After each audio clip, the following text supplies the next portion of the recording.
مکان رقم کر دی کہ وہ دنیا کا کوئی انسان اپنے محبوب سے اس جیسی محبت نہیں کر سکتا۔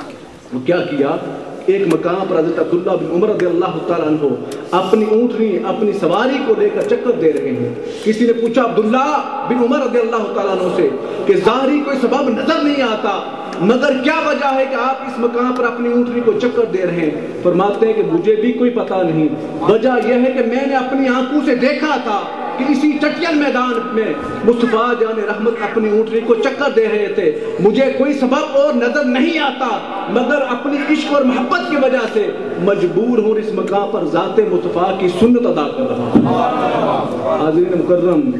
وہ ذات جس ذات کے ساتھ صحابہ نے اس درجے میں محبت کی، عثمان غنی رضی اللہ تعالیٰ عنہ کو لے لیجئے۔ حضرت عثمان غنی رضی اللہ تعالیٰ عنہ کعبۃ اللہ کے اندر گئے 6 سال کے بعد، اور اس وقت کعبۃ اللہ ان کے سامنے آنکھوں کے سامنے موجود تھا، اور حضور رحمت دو عالم صلی اللہ علیہ وسلم نے بھیجا کہ جا کر قریش مکہ سے گفتگو کریں اور ان سے بات چیت کرنے کے بعد حج کے حوالے سے گفتگو کریں۔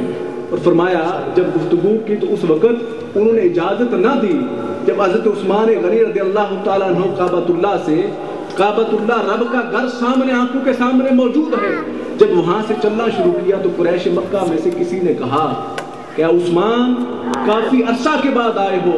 یہ رب کا گھر کعبۃ اللہ تمہاری آنکھوں کے سامنے موجود ہے تو طواف کرو، تمہیں اجازت دیتے ہیں، تمہیں اجازت دیتے ہیں۔ حالانکہ اجازت جب ان کو ملی تو اس مقام پر حضرت عثمان رضی اللہ تعالیٰ عنہ اگر ہمارے جیسے ہوتے تو اس مقام پر حضرت عثمان رضی اللہ تعالیٰ عنہ کیا عمل کرتے کہ کعبۃ اللہ کا طواف کر لیتے۔ فرمایا نہیں، میں کعبۃ اللہ کا طواف نہیں کر سکتا کہ جب تک میرے ساتھ ذات مصطفیٰ موجود نہ ہو۔ حالانکہ قرآن کی کوئی آیت، راکب جہاں صلی اللہ علیہ وسلم کی کوئی ایک حدیث بھی اس بات پر اس ضمن کے اندر نہیں آتی کہ ذات مصطفیٰ موجود نہ ہو تو کبھی بھی طواف کعبۃ اللہ کا نہ کرنا، مگر عشق اور محبت مصطفیٰ کا یہ ان کے اندر یہ جذبہ موجود تھا کہ مصطفیٰ جان رحمت کے سوا انہوں نے کعبۃ اللہ کا طواف نہیں کیا۔ حاضرین مکرم، کتنی مثالیں بندہ پیش کرے۔ حضرت زید رضی اللہ تعالیٰ عنہ، وہ صحابی رسول صلی اللہ تعالیٰ علیہ وسلم، ان کو آخری لمحے جب ان کو شہید کیا جانے والا تھا، اسی لمحے ان سے پوچھا گیا، حضرت سفیان نے پوچھا، اس وقت غیر مسلم تھے، سفیان رضی اللہ تعالیٰ عنہ نے پوچھا کہ اگر آپ اجازت دیں تو آپ کی جگہ پر ذات مصطفیٰ کو لٹکا دیا جائے، ان کو قتل و شہید کر دیا جائے۔ حالانکہ صرف زبان سے کہنا تھا، وہاں پر کوئی عملی واقعہ نہیں ہونے والا تھا، لیکن حضرت زید رضی اللہ تعالیٰ عنہ کے عشق اور محبت میں گوارا نہ کیا اور فرمایا اس لمحے جو آپ یہ اجازت اور یہ بات مجھ سے بیان کرنے کی توقع کر رہے ہیں کہ میں بیان کر دوں کہ میری جگہ پر حضرت مصطفیٰ جان رحمت کی جان لے لی جائے، فرمایا یہ میں تو گوارا نہیں کر سکتا کہ ان کی جان چلی جائے، بلکہ زید اتنا تک گوارا نہیں کر سکتا کہ میری جان بخشی ہو جائے اور میرے مصطفیٰ کے پاؤں کو ایک کانٹے کی چبھن تک بھی محسوس ہو۔ حاضرین مکرم، اس ذات کا مقام اور مرتبہ اتنا عظیم اور اعلیٰ ہے کہ انسان ساری زندگی بیان کرتا رہے تب بھی حضور رحمت عالم صلی اللہ علیہ وسلم کے مقام اور مرتبے کو بیان نہیں کر سکتا۔ امام بصیر نے اسی لیے کہا تھا فَإِنَّ فَضْلَ رَسُولِ اللَّهِ لَيْسَ لَهُ حَدٌّ فَيُعْرَبُ عَنْهُ نَاطِقُ بِفَمِهِ۔ انہوں نے فرمایا تھا کہ مصطفیٰ جان رحمت کا فضل اور مقام اور مرتبہ اتنا بے حد اور بے شمار ہے کہ بیان کرنے والا شخص اپنی زبان سے بیان کر ہی نہیں سکتا۔ امام بصیر نے فرمایا تھا کلہ من رسول اللہ ملتمس غرف من البحر ورشف من الدیام۔ تو انہوں نے فرمایا تھا کہ مصطفیٰ جان رحمت کی بارگاہ انور کے اندر حضرت آدم سے لے کر عیسیٰ علیہ السلام تک سارے انبیاء مصطفیٰ جان رحمت کے سامنے ہاتھ باندھے کھڑے ہیں، التماسی صورت میں کھڑے ہیں، حضور رحمت اللہ علیہ وسلم کے سامنے التماسی صورت میں کھڑے ہیں۔ فرماتے کہ باہر مصطفیٰ کا جو سمندر مصطفیٰ، باہر جو اور رحمت کا جو سمندر ہے وہ موجدن ہے، تمام انبیاء اپنے ہاتھوں کو ڈال کر وہاں سے جو رحمت کی جو بارش ہے، رحمت کا جو پانی ہے اس کو وصول کر رہے ہیں۔ وَرَشْفٌ مِنَ الدِّيَامِ، اور آسمان سے ذات مصطفیٰ صلی اللہ تعالی وسلم کی بارش ہو رہی ہے اور سارے انبیاء نیچے کھڑے ہیں اور وہ تری لے کر اپنے ہونٹوں تک پہنچا رہے ہیں۔ امام بوصیری نے قلم توڑ کے فرمایا کہ مصطفیٰ جان رحمت کی بات کرتے ہو، وہ مصطفیٰ منظم شریک فی محاسن ہی فجوہر الحسن فی غیر منقسم، فرمایا کہ مصطفیٰ جان رحمت وہ ذات ہے کہ مخلوق میں سے کوئی دوسری ذات ان کے محاسن کے اندر، ان کی صفات کے اندر، ان کے مقام پر کوئی دوسری ذات ان کا شریک نہیں ہو سکتی،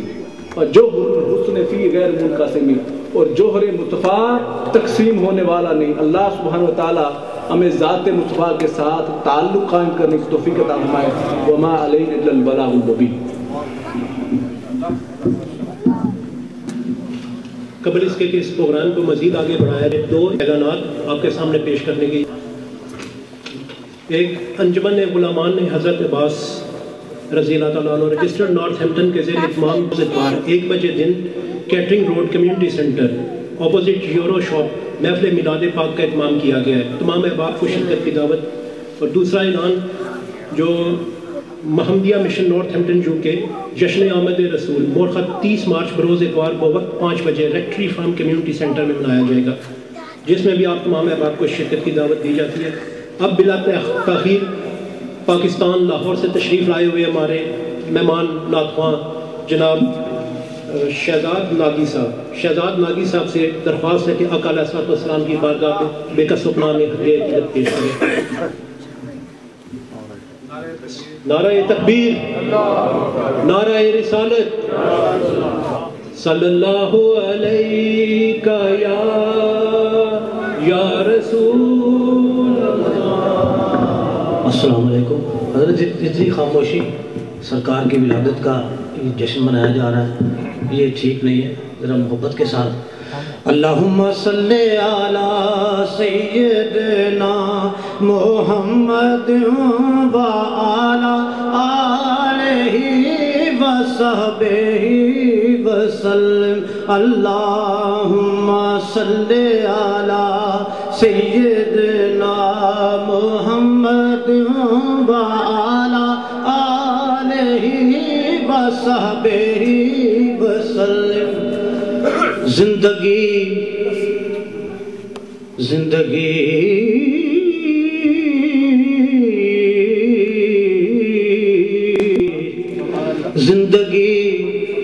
گزری تھی فضول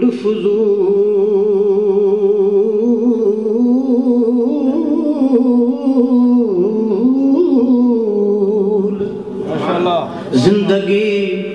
اگر کوئی شعر پسند آئے تو سبحان اللہ ماشاءاللہ آپ نے کہنا ہے۔ زندگی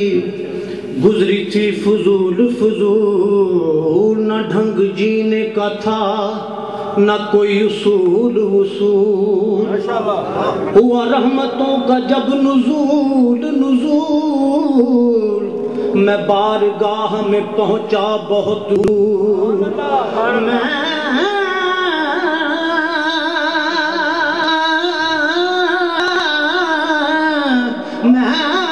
بارگاہ میں پہنچا بہت ملول، ہر ایک سانس میں تسبیح تھی رسول، میں بارگاہ میں پہنچا بہت ملول، ہر ایک سانس میں تسبیح تھی رسول، اور ابھی دعا کے لیے ہاتھ بھی نہ اٹھے تھے، ابھی دعا کے لیے ہاتھ بھی نہ اٹھے تھے، ابھی دعا کے لیے ہاتھ بھی نہ اٹھے تھے، کہ بزم ناز سے آئی صدا قبول، کہ بزم ناز